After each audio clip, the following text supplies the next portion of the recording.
Hi ಎಲ್ರಿಗೂ ನಮಸ್ಕಾರ, welcome back to my channel. ಈ ವ್ಲಾಗಲ್ಲಿ ನಾನು ವರಮಹಾಲಕ್ಷ್ಮಿ ಹಬ್ಬಕ್ಕೆ ಏನೇನು ಪ್ರಿಪ್ರೇಷನ್ ಮಾಡಿಕೊಂಡೆ ಅಂದರೆ ಮುಂದಿನ ದಿನ, ಆಮೇಲೆ ಹೇಗೆಲ್ಲ ರೆಡಿ ಮಾಡಿದೆ ಅನ್ನೋದನ್ನು ತೋರಿಸ್ತಾ ಇದ್ದೀನಿ. ನಾವು ಇದನ್ನು ಗುರುವಾರ ನೈಟೇ ರೆಡಿ ಮಾಡ್ಕೊಂಡ್ವಿ. ಅಂದರೆ ಬ್ಯಾಕ್ ಡ್ರಾಪ್ ಎಲ್ಲ ಈ ಥರ ಬ್ಯಾಕ್ ಡ್ರಾಪ್ ತೊಗೊಂಡ್ಬಂದಿದ್ವಿ ನಾವು. ಅಂದರೆ ಇದು ಅಡ್ಜಸ್ಟ್ ಮಾಡ್ಕೋಬೋದು, 8 ಫೀಟ್ ಹೈಟಲ್ಲಿರುತ್ತೆ ಇದು.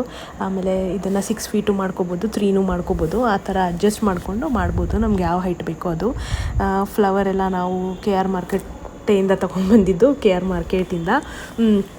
ಅದನ್ನೆಲ್ಲ ಒಂದು ಬಟ್ಟೆ ನೆನೆಸ್ಬಿಟ್ಟು, ಕಾಟನ್ ಬಟ್ಟೆ ಅದನ್ನು ರೂಮಲ್ಲಿ ಹಾಕಿದ್ವಿ. ಮತ್ತು ಇವಾಗ ಈ ಥರ ಫ್ಲವರ್ಸ್ ಕೂಡ ನಾನು ಆರ್ಡ್ರ್ ಮಾಡ್ಕೊಂಡಿದ್ದೆ, ಪ್ಲಾಸ್ಟಿಕ್ದಿದು ಫ್ಲವರ್ಸು. ಇದನ್ನೆಲ್ಲ ನಾನು ಆನ್ಲೈನಲ್ಲಿ ತರಿಸ್ಕೊಂಡು ಇಟ್ಕೊಂಡಿದ್ದೆ ಆಲ್ರೆಡಿ, ಹಬ್ಬಕ್ಕೆ ಬೇಕಾಗುತ್ತೆ ಅಂತ. ಇವಾಗ ಅದನ್ನೆಲ್ಲ ಫಿಕ್ಸ್ ಮಾಡ್ತಾಯಿದ್ದೀವಿ. ಸೊ ಆ ರಾಡ್ ಕಾಣಿಸ್ಬಾರ್ದು ಮೇಲೆ ಅಂತ, ಅದಕ್ಕೂ ಕೂಡ ನಾನು ಲೈವ್ ಫ್ಲವರ್ಸ್ ತರಿಸಿದ್ದೆ. ಅಂದರೆ ಇವಾಗ ಅದನ್ನು ಕೂಡ ಫಿಕ್ಸ್ ಮಾಡ್ತೀವಿ. ಇದು ತೋಮಾಲೆಗಳನ್ನೂ ತರಿಸಿದ್ವಿ ಮಾರ್ಕೆಟಿಂದ. ಫ್ಲವರ್ಸ್ಗೆ ಸುಮಾರು 10,000 ಖರ್ಚಾಗೋಗಿದೆ. ಅಂದರೆ ನಮ್ಮ ಮನೆ ಮತ್ತು ನಮ್ಮಮ್ಮ ಮನೆ ಎರಡು ಸೇರಿಸಿ. ನಮ್ಮಮ್ಮ ಮನೆಗೂ ಕೂಡ ನನ್ನ ತಮ್ಮ ಶಾಪಿಂಗ್ ಮಾಡ್ದ, ನಮ್ಮ ಯಜಮಾನರು ನನ್ನ ತಮ್ಮ ಇಬ್ಬರು ಹೋಗಿ ಶಾಪಿಂಗ್ ಮಾಡ್ಕೊಂಡ್ಬಂದಿದ್ದು. ಇವಾಗ ನಾನು ಸೀರೆ ಎಲ್ಲ ನೈಟೇ ಉಡಿಸಿ ಇಟ್ಬಿಟ್ಟಿದ್ದೆ.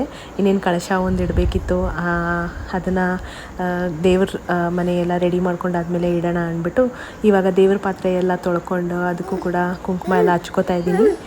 ಅಷ್ಟೊತ್ತಿಗೆ ಇಲ್ಲಿ ಕೂಡ ಮನೆಯೆಲ್ಲ ಗುಡಿಸಿ ಒರೆಸಿ ಎಲ್ಲ ಕೊಟ್ಟಲು ನನ್ನ ತಂಗಿ ಸೌಮ್ಯ. ಅಷ್ಟರಲ್ಲಿ ನಮ್ಮದು ಕೂಡ ದೇವರ ಮನೆಯ ಎಲ್ಲ ಕೆಲಸನೂ ಮುಗ್ದಿತ್ತು. ಇನ್ನೇನು ಇವಾಗ ಪೂಜೆ ಮಾಡಬೇಕು. ಅದಕ್ಕಿಂತ ಮುಂಚೆ ಕಳಸದ ಸ್ಥಾಪನೆ ಮಾಡೋಣ ಅಂದ್ಬಿಟ್ಟು ಈಗ ಕಳಸಾಗೆ ನಾನು ತೆಂಗಿನಕಾಯಿನ ಫಿಕ್ಸ್ ಮಾಡ್ಕೊತಾ ಇದ್ದೀನಿ. ಅಂದರೆ ಮುಖವಾಡಾಗೆ ತೆಂಗಿನಕಾಯಿನ ಫಿಕ್ಸ್ ಮಾಡಿಕೊಂಡೆ. ಇಲ್ಲಿ ಇವಾಗ ಎಲ್ಲ ರೆಡಿ ಆಯಿತು, ದೀಪ ಹಚ್ಚೋಕ್ಕೆ ರೆಡಿ ಮಾಡ್ಕೊತಾ ಇದ್ದೀನಿ. ಈಗ ದೀಪಕ್ಕೆ ನಾನು ಯಾವಾಗಲೂ ತುಪ್ಪದ ದೀಪನೇ ಹಚ್ಚೋದು, ವರಮಹಾಲಕ್ಷ್ಮಿಗೆ ಮತ್ತು ಗಣೇಶ ಹಬ್ಬಕ್ಕೆ ಎರಡಕ್ಕೂ ನಾನು ತುಪ್ಪದ ದೀಪನೇ ಹಚ್ಚೋದು. ಎಣ್ಣೆದು ಹಚ್ಚಲ್ಲ, ನನಗದೇನೋ ಇಷ್ಟ ಅಂತ.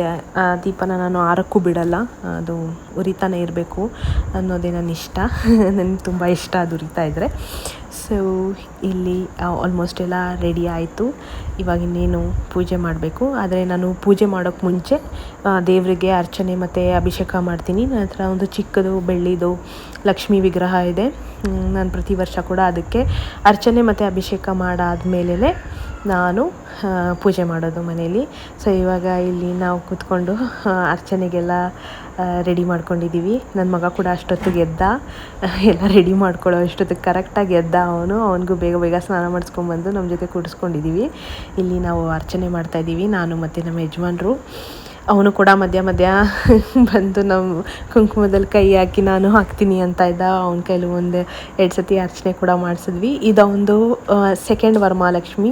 ಫಸ್ಟ್ ವರಮಹಾಲಕ್ಷ್ಮಿ ನಮ್ಮಮ್ಮ ಮನೇಲಿ ನಡೀತು, ಆಗ ಅವನು ತುಂಬ ಚಿಕ್ಕವನಿದ್ದ. ಇವಾಗ ಬುದ್ಧಿ ಬಂದಾದಮೇಲೆ ಇದು ಅವನ ಸೆಕೆಂಡ್ ವರಮಹಾಲಕ್ಷ್ಮಿ. ಅವನು ಹೋಗಿ ದೇವ್ರ ಕಾಲು ಮುಟ್ಟಿ ನಮಸ್ಕಾರ ಮಾಡ್ತಾಯಿದ್ದ.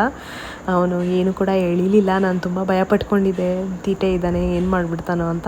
ಬಟ್ ಅವನು ಸೈಲೆಂಟಾಗಿ ದೇವ್ರನ್ನ ಮುಟ್ಟಿಲ್ಲ, ಹೋಗಿ ನಮಸ್ಕಾರ ಮಾಡ್ಕೊಂಡು ಬರ್ತಾಯಿದ್ದ.